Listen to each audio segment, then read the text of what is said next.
সরাসরি মানুষ এই 50 বছর যে প্রশ্নটা আপনাকে করার জন্য অপেক্ষায় আছে আমি মনে করি। 75 কেন হয়েছিল স্যার? ইলিয়াস, 75-এ তোমার কি বয়স ছিল আমি জানি না, তবে আমার জন্ম হয় নাই স্যার। হ্যাঁ, তবে 75-এ যে মুজিব 70-এর ইলেকশনের সময় 72-এর আগে, মানে 71-এর মুক্তি সংগ্রাম শুরু হওয়ার আগে ছিল, তার চরিত্র ছিল এক ভিন্ন প্রকৃতি। তিনি বাঙালি জাতীয়তাবাদের সংগ্রামে যথেষ্ট অবদান রেখেছেন, কিন্তু স্বাধীনতা যখন পাকিস্তান আর্মি 25-26 রাতে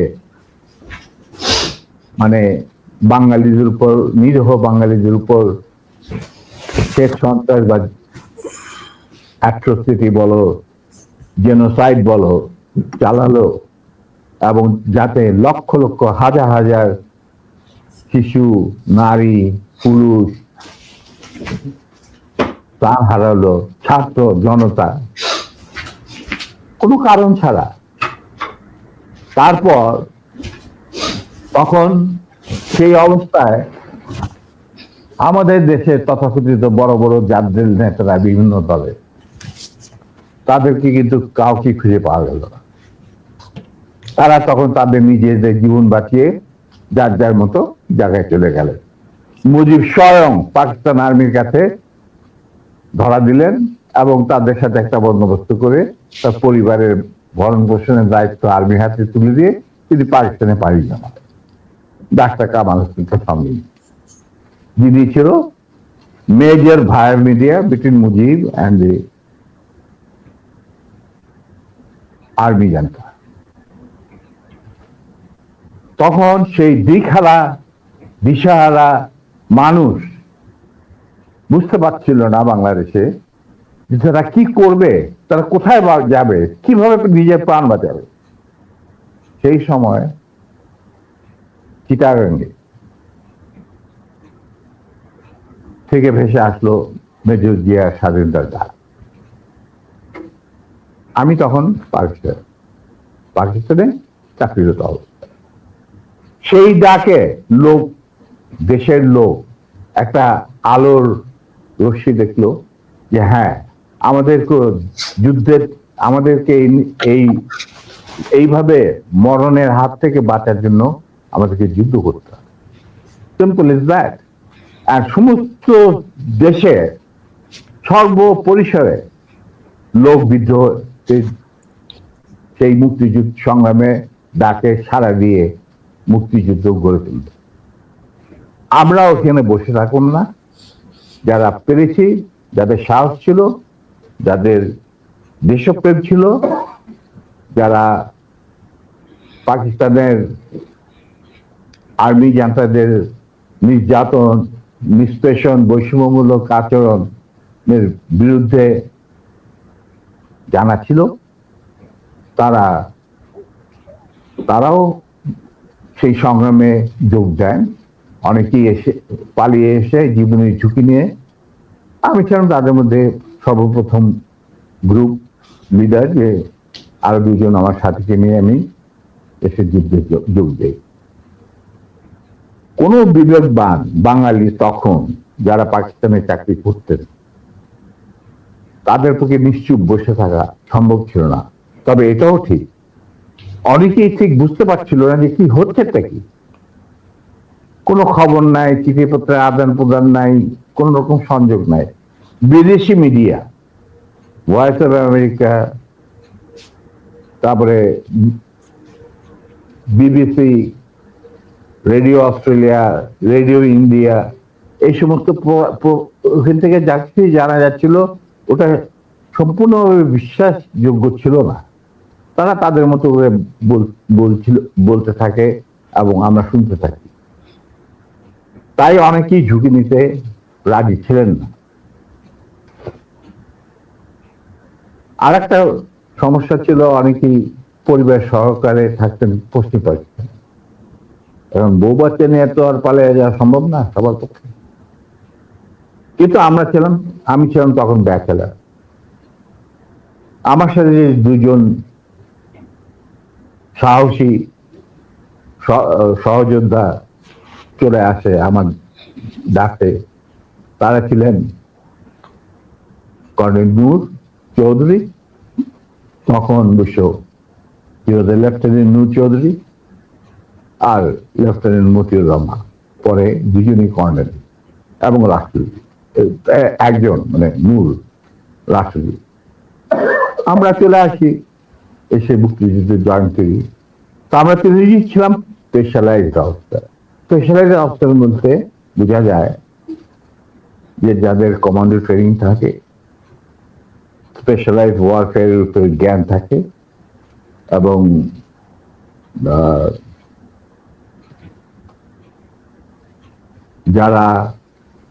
যাদের ইন্টেলিজেন্স অপারেশন কিভাবে বিশ্বজুড়ে চলে সেই সম্পর্কে জ্ঞানে তারা অভিজ্ঞতা সঞ্চয় করেন বিভিন্ন কোর্সের মাধ্যমে। তা আমরা ছিলাম তিনজনই সেই ধরনের অফিসার। তাই আমরা জীবনের ঝুঁকি নিয়ে আল্লাহর নাম নিয়ে বেরিয়ে পড়ি এবং অতি সহজেই দিল্লি পর্যন্ত পৌঁছে যায়। এবং সেখানে আমাদেরকে রিসিভ করা হয় সাউথ ব্লকে, মানে প্রাইম মিনিস্টারের অফিসে শ্রীমতী ইন্দিরা গান্ধী, র প্রধান founding father general Ruban Singh, DP Dhar, মুখ্য সচিব প্রাইম মিনিস্টারের and incharge of Bangladesh affair, এনারা আমাদেরকে রিসিভ করে। তারপর অনেক আলাপ আলোচনা, কিছুদিন ট্রেনিং, ব্রিফিং, পরে আমাদেরকে মুজিবনগর সরকারের কাছে হ্যান্ড ওভার করে দেওয়া হয় এবং আমাদেরকে দিল্লি থেকে নিয়ে আসার জন্য general Usmani, commander in chief মুক্তি ফৌজ, জনাব Tajuddin, prime minister of the provisional government, 7 দফা চুক্তি করার পর, আর ফরেন মিনিস্টার খন্দকার মুশতাক আহমদ, যিনি আমার বাবার ক্লাসমেট, তারা আসেন দিল্লিতে। এসে তাদেরকে ফর্মালি আমাদেরকে হ্যান্ড ওভার করে দেওয়া হয়।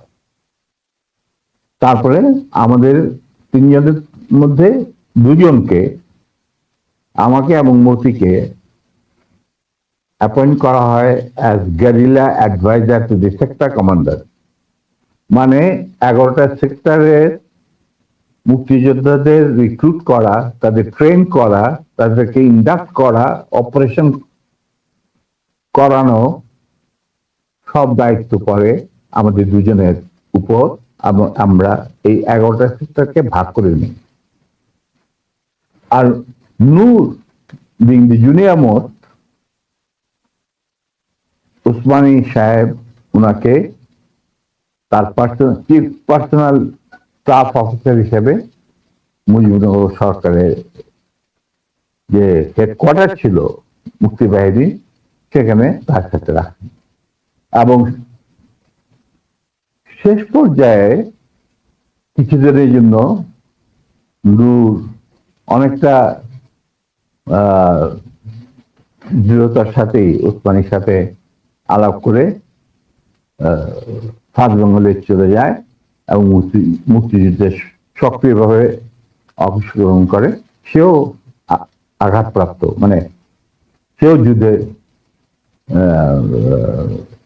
ইনজিওর্ড হয় একটা অপারেশনে, এবং তাকে বীর বিক্রম খেতাব দেওয়া হয়। আর আমি যুদ্ধের সময় 3-4 বার আহত হয়েছি, তার একটা নিদর্শন আমার দেখো, হাতের অবস্থা এখানে সেখানে সবকিছু অর্ধেক বোধ হয় আর্টিফিশিয়ালি ক্রিয়েটেড, রিক্রিয়েটেড, যেটাকে প্লাস্টিক সার্জারি বলা হয়। But then I continue. তারপর সেনাবাহিনী গঠন করা, বাংলাদেশ মিলিটারি একাডেমি স্থাপন করা, পিটি স্কুল মানে ফিজিক্যাল ট্রেনিং স্কুল স্থাপন করা, সিলেটে ওয়েপন অ্যান্ড ট্যাকটিক্স শেখার স্কুল স্থাপন করার সব দায়িত্ব আমরা পালন করি। এর সাথে সাথে চলে রিক্রুটমেন্ট ফর আর্মি, যে 5টা ব্রিগেডের প্র্যাকটিস দিয়েছিল বুঝি, এই ব্রিগেড 5টা এবং বিমান বাহিনী, নৌবাহিনীর জন্য রিক্রুটমেন্টের ইনচার্জ ছিলেন deputy chief of staff Ziaur Rahman. যদিও তিনি সিনিয়র ছিলেন, তাকে তো বানায়নি চিফ, তাকে তো অ্যাজ এ কর্নেল বের করে দিতে চেয়েছিল, কিন্তু পারেনি, আমাদের জন্যই পারেনি।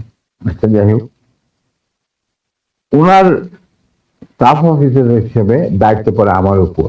আর আমি একাই আমার অন্যান্য সহযোদ্ধা কমান্ডারদের লিস্ট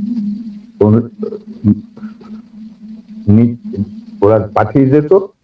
আমি প্রায় 25,000 প্রাক্তন মুক্তিযোদ্ধা যারা আমাদের আন্ডারে চাকরি করেছে, মানে যুদ্ধ করেছে, তাদেরকে আমি আর্মিতে, এয়ারফোর্সে, মানে ডিফেন্স ফোর্সে, নেভি ইনক্লুডেড নিয়োগ রিক্রুট করি। তারপর চাকরি করতে থাকি, চাকরি চলতে থাকে। এই হচ্ছে আমাদের স্বাধীনতা সংগ্রামের ছোট্ট সিনপসিস। বলো এরপর কি, আর কি জানতে চাও?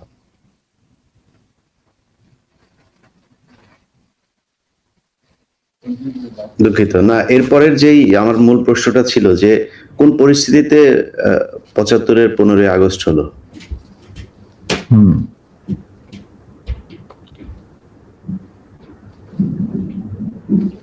খুবই স্পর্শকাতর প্রশ্ন ইলিয়াস। নিজের বাদ্য নিজে বাজানো অনেক সময় ঠিক হয় না, কিন্তু তুমি যখন প্রশ্ন করেই বসলে স্যার, এই আমার ইউটিউব চ্যানেলে আমি আজকে প্রায় 5 বছর হলো ভিডিও লাইভ করি, প্যাকেজ দেই। সোফা আই রিমেম্বার আমার সবচেয়ে বেশি একসাথে ভিউয়ার ছিল সম্ভবত 20 বা 25,000। আমি মাত্র খেয়াল করলাম এই মুহূর্তে 1,70,000 মানুষ এট এ টাইমে ওয়াচিং আওয়ার ভিডিওস। এটা তো তোমার, the credit goes to you. No, credit goes to you, man. Goes to you. Well, I'm just যাচ্ছে হয় আল্লাহর ইচ্ছায় হয়। আমি একজন আমি এই জন্যই বললাম যে আপনার নিজের ঢোল, আপনি যেটা মানে বাজানোর কথা বলছেন, আপনি তো বাজান নাই, 50 বছর চুপ ছিলেন। যেই স্বাধীনতা আপনারা এনে দিয়ে গিয়েছেন, সেই স্বাধীনতা না আসলে তো আজকের শেখ হাসিনা যে অবস্থায় দেশকে নিয়ে গিয়েছিল, সেই 75-এর পরে আরো হয়তো 2-1 বছর লাগতো শেখ মুজিবের সেখানে নিয়ে যেতে। তো আমাদেরকে এই যে উদ্ধার করে দিয়ে গিয়েছেন, এই কৃতজ্ঞতা বোধটা বাঙালি জাতির নেই, যে কারণে আজকে মেজর শরীফুল হক ডালিম বাংলাদেশের মাটিতে নেই। অথচ আপনাদেরকে সর্বোচ্চ সম্মাননা দিয়ে আমাদের দেশে রাখা দরকার ছিল, সেই সম্মানটুকু আমরা দেখাতে পারি নাই বলেই মাঝে মধ্যেই আবার 2024 আসে। তো আপনি ওইটা নিয়ে আমার মনে হয় দেরি তো অবশ্যই হয়েছে, কিন্তু আমাদের জানা উচিত, এই জাতি প্রতিটা মানুষ জানতে চায় কি হয়েছিল 75-এর 15ই আগস্ট। প্রথম কথাটা হচ্ছে যে 15ই আগস্ট কিন্তু কোনো বিচ্ছিন্ন ঘটনা না। এটা সূত্রপাত হয় মুক্তিযুদ্ধ চলাকালীন অবস্থায়। আমরা বুঝতে পেরেছিলাম যে বাংলাদেশের মুক্তিযুদ্ধটা অ্যাকচুয়ালি কাদের ইন্টারেস্টে হচ্ছে। দেখে আমাদের ইন্টারেস্টে হচ্ছে যে আমরা আমাদের যুদ্ধ করে স্বাধীন করব, নাকি এটার পেছনে অন্য কোনো উদ্দেশ্য কাজ করছে। যখন 7 দফাতে চুক্তি করে নজরুল ইসলাম আর তাজউদ্দিনকে পারমিশন দেওয়া হলো to establish provisional government in Calcutta. এই 7টা ক্লজ পড়ে সাইন করার পর, দস্তখত করার পরে নজরুল ইসলাম সাহেব ফিট হয়ে পড়ে গিয়েছিলেন যে এটা তো একদম একটা দাস খর, যে আমরা ক্রমান্বয়ে ভারতের একটা করদ রাজ্য, তারপরে একটা অঙ্গরাজ্য হিসেবে অঙ্গরাজ্যে পরিণত হবে বাংলাদেশ, হবু বাংলাদেশ। আর ওই joint declaration between Osmani and general Manekshaw joint command establish করার পর কথা ছিল যে general Osmani on behalf of Bangladesh government will invite General Manekshaw to come and be present as an auxiliary force commander, সহায়ক শক্তির commanding chief হিসাবে in the Sunday ceremony, but the instrument will be signed by the Mufti Fauj commander-in-chief, who was General Usmani, Colonel Usmani. কিন্তু সেটা হতে দেওয়া হলো না। 16 ডিসেম্বরে যে সারেন্ডার সেরেমনিতে হলো রেস করতে, সেখানে পরিষ্কার বাংলাদেশের জনগণ দেখতে পেল যে পাকিস্তান আর্মি সারেন্ডার করছে ভারতীয় সেনাবাহিনীর দ্বারা, এবং সেখানে সাইন করছেন আরোরা ভারতীয় বাহিনীর পক্ষে, আর ওদিকে নিয়াজি পাকিস্তানি আর্মির পক্ষে। সেখানে মুক্তিযোদ্ধারা কোথায়? আমরা পরে থাকলাম ঝাড়ুদার হিসেবে ইন্ডিয়ান আর্মির রাস্তা পরিষ্কার করে দেওয়ার কাজে, বনে বাজারে। আমাদের কি কোনো শহরগঞ্জে ঢোকার পারমিশন দিল না মুজিব সরকার, মানে তাজউদ্দিনের সরকার, আওয়ামী লীগ সরকার। সেই অবস্থায় কি প্রমাণিত, এটা এই ঘটনায় কি প্রমাণিত হলো? ইন্ডিয়া প্রমাণ করলো সারা বিশ্বে যে বাংলাদেশ জনগণ নিজেরা যুদ্ধ করে দেশ স্বাধীন করেনি। বাংলাদেশ নামক একটি রাষ্ট্র প্রিমেচুরলি জন্ম দেওয়া হয়েছে as an outcome of Indo-Pakistan war, যেখানে ইন্ডিয়া জিতেছে। এইটা হলো ইতিহাসের শুরু। তারপর মুজিবকে যখন ছাড়া হলো, সে তো কিছুই জানতো না যে দেশ স্বাধীন হয়েছে, কোনো মুক্তি ফৌজ বলে কিছু ছিল, হাজার হাজার লোক দেশচ্যুত হয়েছে, প্রাণ হারিয়েছে, কি জানতো? সে তাকে যখন ছেড়ে দেওয়া হলো, তখন ইন্দিরা গান্ধী তাকে পাকিস্তানে ফোন করে বলল যে, ফোন করলো মুজিব, ফোন করে বলল যে আমি দেশে ফিরে যাচ্ছি। তখন ইন্দিরা গান্ধী যাওয়ার আগে আপনার সাথে দেখা করে আমি আপনাকে কৃতজ্ঞতা জানতে চাই। তো তখন ইন্দিরা গান্ধী বলল, কৃতজ্ঞতা তো জানাবেন, আপনি ফোন না করলে আমি আপনাকে ফোন করতাম, আপনাকে ঢাকায় সরকারে আপনি যাবেন না, আপনি নয়াদিল্লি হয়ে যেতাম। মুজিব সেটাই করলেন, তিনি চলে গেলেন নয়াদিল্লি, লন্ডন হয়ে। সেখানে কি হলো, যে 7 দফা চুক্তিতে সাইন করার পর প্রবাসী সরকার গঠন করেছিল তাজউদ্দিন আর নজরুল ইসলাম, সেই আওয়ামী লীগ বাংলাদেশে ক্ষমতা গ্রহণ করলো সারেন্ডারের পর। ওই 7 দফা ভিত্তিতে, এবং সেই 7 দফাতে মুজিব স্বাক্ষর দেওয়ার পর ফিরে গিয়ে তিনি ক্ষমতা নিজে হাতে নিয়ে নিলেন। তাজউদ্দিনকে বললো, তাজউদ্দিন তুমি প্রাইম মিনিস্টার থাকবা না, আমি হবো প্রাইম মিনিস্টার। তারপর কি হলো, কোনো নির্বাচন নাই, কিছু নাই। ওই 70-এর নির্বাচনের সুবাদে তারা ইন্ডিয়ার 4 স্তম্ভ ডুপ্লিকেট বাংলাদেশে ইম্পোর্ট করে তার উপরে একটা সংগঠন বানানো, হুবহু এক। শুধু তাই না, রবীন্দ্রনাথ ঠাকুর, যাকে নিয়ে আমরা নাচানাচি করি এবং অনেকের মানে ভাসে যায়, আপ্লুত হয়ে যায় আবেগে, এই রবীন্দ্রনাথ ঠাকুর একজন ইন্ডিয়ান নাগরিক এবং ইন্ডিয়ার জাতীয় সঙ্গীতের রচয়িতা।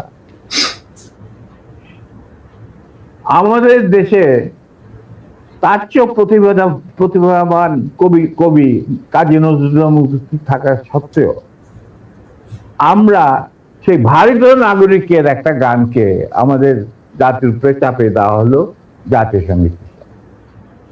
পৃথিবীর ইতিহাসে এমন কোন নজির আর দ্বিতীয়টা আছে বলে আমি মনে করি না।